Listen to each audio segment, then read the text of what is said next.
नमस्कार, आदाब, सत श्री अकाल। आप सबका स्वागत है बियॉन्ड द हेडलाइंस में, जहां हम बात करते हैं सुर्खियों से हटकर और खबर की तह तक जाकर।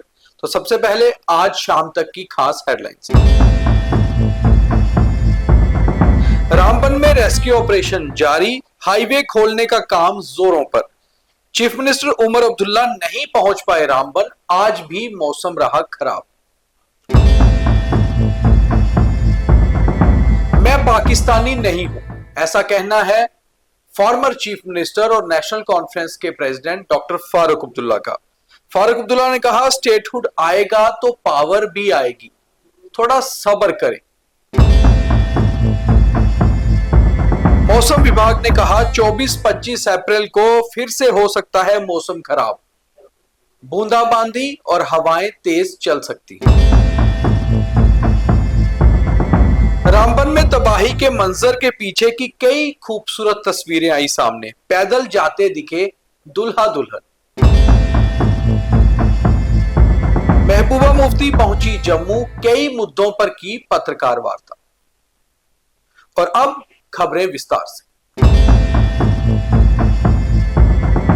जम्मू कश्मीर का रामबन जिला, जहां रविवार सुबह बादल फटने के बाद आए फ्लैश फ्लड ने तबाही का मंजर ला दिया, मगर उसके बाद लगातार रेस्क्यू ऑपरेशन किया जा रहा है। रास्ते में फंसी हुई सभी गाड़ियों को तो पहले ही सुरक्षित निकाल लिया गया था, कई सारे लोगों की भी जान बचाई गई। और इसमें सबसे बड़ा योगदान जम्मू की रामबन पुलिस, वहां की ट्रैफिक पुलिस और साथ ही साथ स्थानीय प्रशासन का। वहीं आज दूसरे दिन भी लगातार हाईवे को खोलने का काम जारी रहा, चाहे मौसम खराब रहा, मगर कई सारी पस्सियों को हटाया गया। लैंडस्लाइड होने से करीबन 10 जगह से जम्मू श्रीनगर राष्ट्रीय राजमार्ग रामबन में बंद हो गया था।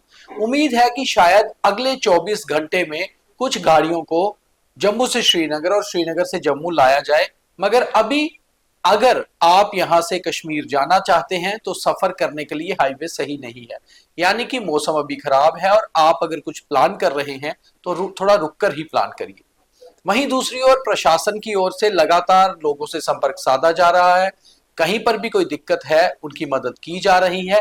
जम्मू कश्मीर के मुख्यमंत्री उमर अब्दुल्ला जो दिल्ली से आज सुबह श्रीनगर पहुंचे थे, आज उनको रामबन जाना था, मगर खराब मौसम के कारण उनका हेलीकॉप्टर नहीं उड़ पाया। उम्मीद है कि कल मंगलवार को उमर अब्दुल्ला रामबन का दौरा करेंगे और वहां पर जो हालात हैं उसका जायजा लेंगे। अगली खबर की ओर बढ़ते हैं तो अगली खबर सियासत से है। अपने बयानों के लिए हमेशा से चर्चा में रहे पूर्व मुख्यमंत्री और नेशनल कॉन्फ्रेंस के प्रधान डॉक्टर फारूक अब्दुल्ला ने अब कहा है कि मैं पाकिस्तानी नहीं हूं, तो आखिर पाकिस्तान के ऊपर मैं कुछ क्यों कहूं। वो एक कार्यक्रम में शामिल हो रहे थे और कुछ पत्रकार उनसे सवाल पूछ रहे थे। उसी में एक पत्रकार ने उनसे कहा कि पाकिस्तान के सेना प्रमुख ने कुछ टिप्पणी की है। डॉक्टर फारूक अब्दुल्ला ने तुरंत जवाब दिया कि मैं पाकिस्तानी नहीं हूं। जब मैं पाकिस्तानी नहीं हूं तो मैं पाकिस्तान सेना के प्रमुख पर टिप्पणी क्यों करूं, उनकी बात पर, उनके बिहाफ पर क्यों कुछ बोलूं। हालांकि फारूक अब्दुल्ला हमेशा ही अपने बयानों के लिए चर्चा में रहते हैं, मगर एक बात तो बहुत साफ है कि पाकिस्तान के ऊपर वो हमेशा से करारे प्रहार भी करते हैं और हमेशा ही कहते हैं कि मैं एक सच्चा भारतीय हूं, पाकिस्तानी नहीं हूं।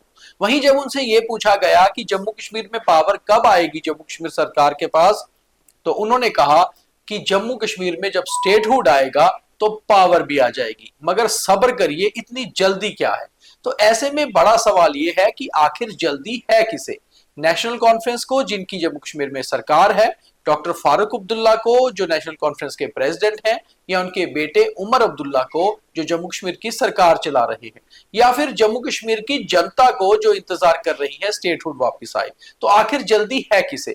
जनता तो कभी ये नहीं कह रही, क्योंकि जब से जम्मू कश्मीर स्टेट से यूटी बना है, कभी भी किसी आम संगठन ने स्टेटहुड वापस लाने के लिए ना तो प्रदर्शन किया है, ना ही बयानबाजी की है। यह बयान तो हमेशा से ही कश्मीर की बड़ी राजनीतिक पार्टी और बड़े राजनीतिक दल देते रहे हैं। वहीं जब जम्मू कश्मीर में नेशनल कॉन्फ्रेंस की सरकार बनी तो इन्हीं की तरफ से बयानबाजी हुई कि आखिर जम्मू कश्मीर को वापस स्टेट बनाया जाए। तो अगर डॉक्टर फारूक अब्दुल्ला ही ये कह रहे हैं कि सब्र रखिए, तो फिर जल्दबाजी में कौन है। जब प्रधानमंत्री और गृह मंत्री दोनों ये कह चुके हैं कि राज्य का दर्जा वापस मिलेगा मगर सही समय पर, तो फिर मुझे लगता है कि फारूक अब्दुल्ला ये समझ रहे हैं कि अभी समय नहीं है, इसलिए वो कह रहे हैं कि सब्र रखिए, जब स्टेटहुड आएगा तो पावर भी वापस आ जाएगी, मगर जल्दी किस बात की है। अगली खबर की ओर बढ़ते हैं तो अगली खबर भी मौसम से जुड़ी हुई है। मौसम विभाग का प्रेडिक्शन कि जम्मू कश्मीर में मौसम खराब हो सकता है इस बार बिल्कुल सटीक बैठा है। 17 अप्रैल को मौसम विभाग ने श्रीनगर के मेट सेंटर से जो हेड है वहां के डॉक्टर मुख्तियार, उन्होंने एक एडवाइजरी जारी की थी कि जम्मू कश्मीर में मौसम खराब हो सकता है 18, 19, 20 अप्रैल को। वैसा ही हुआ। 20 अप्रैल सुबह ही रामबन में जो हुआ वो सबके सामने है। तो कहीं ना कहीं मेट के ऊपर लोगों का यकीन, ट्रस्ट बढ़ गया है। अब मौसम विभाग का ये कहना है कि 24-25 अप्रैल को फिर से मौसम खराब होगा, मगर वेस्टर्न डिस्टर्बेंस की जो तेज हवाएं थी, जो खराब मौसम का एक खतरनाक पहलू था, वो गुजर चुका है। अब 24-25 अप्रैल को हल्की बूंदाबांदी और हवाएं चल सकती हैं, मगर जिस तरह से पहले प्रेडिक्शन थी वैसी प्रेडिक्शन नहीं है। वहीं आज 21 अप्रैल को भी जम्मू कश्मीर में मौसम खराब रहा और रात को भी कई जगह बारिश और तेज हवाएं चल सकती है। रामबन में तबाही के मंजर के पीछे कई खूबसूरत तस्वीरें भी नजर आई। हालांकि ये खूबसूरत तस्वीरें कहीं ना कहीं तकलीफ में थी, क्योंकि जब कहीं पर इस तरह की तबाही होती है तो वहां जिंदगी, जीवन एकदम से रुक सा जाता है। और हमने देखा कि रामबन में कई सारी शादियां थी, मगर दूल्हा दुल्हन पैदल ही बारात में निकली और पैदल ही डोली वापस आई। कुछ तस्वीरें हम आपको स्क्रीन पे दिखा रहे हैं, आपके साथ साझा कर रहे हैं, जो आज की तस्वीरें हैं। और ये तस्वीरें बयां करती हैं कि किस तरह जीवन तो चलता रहता है, क्योंकि चलना जीवन का नाम है, मगर उसके पीछे कुछ खूबसूरत तस्वीरों के पीछे की दर्द भी नजर आता है। जब आपके घर कोई फंक्शन हो, कोई कार्यक्रम हो और वहां पर हालात ऐसे बन जाएं कि आप मजबूरी में ना तो अपने कार्यक्रम टाल सकते हैं और ना ही मौसम पर आपकी कोई पकड़ है, तो ऐसे में चलना तो है ही। तो ये वो तस्वीरें हैं जो ये बता रही हैं कि कितनी दूर से चलकर शायद ये दूल्हा अपनी दुल्हन को ब्याहने आया होगा, मगर बारात आई भी पैदल और वापिस भी डोली लेकर पैदल ही लौटी। आगे बढ़ते हैं। राजनीतिक खबर। महबूबा मुफ्ती पीडीपी के अध्यक्षता आज जम्मू पहुंची और कई मुद्दों पर मीडिया के साथ मुखातिब हुई। उन्होंने एक प्रेस कॉन्फ्रेंस करके ये कहा कि रामबन का जो जल्जला है वो तो एक नेचुरल कैलेमिटी है ही है, मगर उसके पीछे सरकार को तुरंत लोगों को राहत पहुंचानी चाहिए। वहीं सरकार के ऊपर कटाक्ष करते हुए विपक्षी पार्टी पीडीपी की नेता महबूबा मुफ्ती ने ये कहा कि जो वादे मैनिफेस्टो में किए गए थे वो पूरे नहीं हो रहे हैं।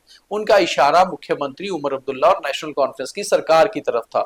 वहीं नौशहरा में एक स्थानीय युवक पर सेना के साथ हुई नोकझोंक और मारपीट को लेकर भी महबूबा मुफ्ती ने आवाज उठाई, और वो तकरीबन ऐसी बातें करती रहती हैं, मगर उन्होंने ट्वीट करके भी पहले ये कहा था कि ऐसे इंसिडेंट जम्मू कश्मीर में रुकने चाहिए।